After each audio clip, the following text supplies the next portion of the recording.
সোনারগাঁও থানা মহিলা দলের সভানেত্রী সালমা আক্তারের উদ্যোগে ঈদ উপহার সামগ্রী বিতরণ। শুনছিলেন সংবাদ শিরোনাম, এবার বিস্তারিত। নারায়ণগঞ্জের সোনারগাঁও থানা মহিলা দলের সভানেত্রী সালমা আক্তারের উদ্যোগে ঈদ উপহার সামগ্রী বিতরণ করা হয়েছে।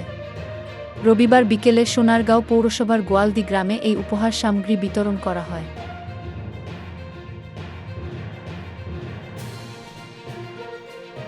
এর আগে রাষ্ট্রকাঠামো মেরামতে বিএনপির ৩১ দফার গুরুত্ব নিয়ে আলোচনা অনুষ্ঠিত হয়।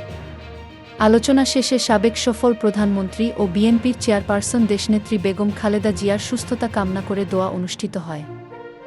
সোনারগাঁও থানা মহিলা দলের সভানেত্রী সালমা আক্তার বলেন, যার যার সামর্থ্য অনুযায়ী নিজেদের অবস্থান থেকে দুস্থ অসহায়দের পাশে দাঁড়ানো উচিত।